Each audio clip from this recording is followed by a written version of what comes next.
वर्ष 2025 ऑपरेशन सिंदूर के जरिए आतंकवाद के खिलाफ भारत की निर्णायक नीति का साक्षी बना। इस कार्रवाई में भारतीय सशस्त्र बलों की क्षमता और स्वदेशी हथियारों की मारक ताकत सामने आई। आत्मनिर्भर भारत के तहत विकसित रक्षा इकोसिस्टम ने पूरे देश को रणनीतिक स्वायत्तता प्रदान की। ऑपरेशन सिंदूर तीनों सेनाओं और अर्धसैनिक बलों के बीच बेहतरीन तालमेल का उदाहरण रहा। मजबूत राजनीतिक नेतृत्व के साथ साथ भारत ने स्पष्ट कर दिया कि आतंक के खिलाफ कोई समझौता नहीं होगा। 2025 में ऑपरेशन सिंदूर ने प्रधानमंत्री मोदी की आतंकवाद के प्रति जीरो टॉलरेंस की नीति की पुष्टि की थी। जिस प्रकार प्रधानमंत्री मोदी के नेतृत्व में भारत ने उरी और पुलवामा आतंकवादी हमलों का कड़ा जवाब दिया था, उसी प्रकार अप्रैल में पहलगाम में भारतीयों पर हुए पाकिस्तानी आतंकवादी हमले को भी बिना दंड के नहीं छोड़ा गया।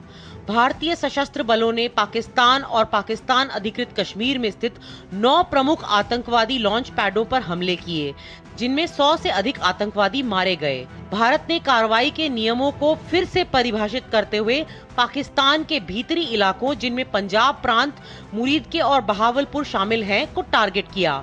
संदेश स्पष्ट था कि भारत एक नरम देश नहीं है और पाकिस्तान जैसे आतंकवादी देशों के खिलाफ निर्णायक दंडात्मक कदम उठाएगा और आतंकवादियों और पाकिस्तानी राज्य के बीच कोई भेद नहीं करेगा। स्वदेशी आकाश तीर प्रणाली सहित भारत की बहुस्तरीय वायु रक्षा प्रणाली ने सैकड़ों ड्रोन और मिसाइलों को मार गिराया। इससे भारतीय सशस्त्र बलों की क्षमता और हमारे हथियारों और प्लेटफॉर्मों की काबिलियत का भी प्रदर्शन हुआ, जिनमें से अधिकांश आत्मनिर्भर भारत मिशन के तहत भारत में निर्मित किए गए थे।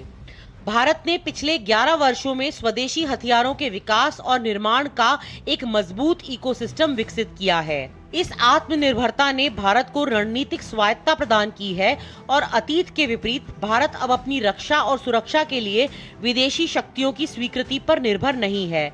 आईडेक्स जैसी योजनाएं जो एआई, ड्रोन, क्वांटम कंप्यूटिंग जैसी आधुनिक तकनीकों में स्टार्टअप्स को बढ़ावा देती हैं, उत्तर प्रदेश और तमिलनाडु में समर्पित डिफेंस मैन्युफैक्चरिंग कॉरिडोर, स्वदेशी हथियारों को रक्षा खरीद बजट का 75% और निजी क्षेत्र के लिए डिफेंस के R&D बजट का 25% आवंटित करना भारत के युवा उद्यमियों द्वारा संचालित नवाचार और उद्यम की एक लहर को जन्म देता है। 2018 में अमेरिकी सरकार ने अपने काटसा रेजिम के तहत रूस से S-400 मिसाइल प्रणाली खरीदने के लिए भारत पर प्रतिबंध लगाए थे, लेकिन भारत टस से मस नहीं हुआ और अपने रुख पर अडिग रहा।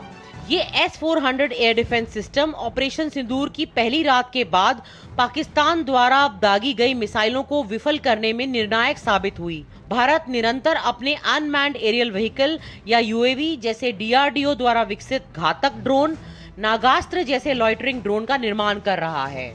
हजारों चीनी निर्मित कॉम्बैट ड्रोन्स और लॉइटरिंग म्यूनिशन से भारत के आसमान की रक्षा भारतीय वायुसेना के IACCS यानी integrated air command and control system द्वारा की गई, जो कि तीनों फौजों के समन्वय का एक उत्कृष्ट उदाहरण है।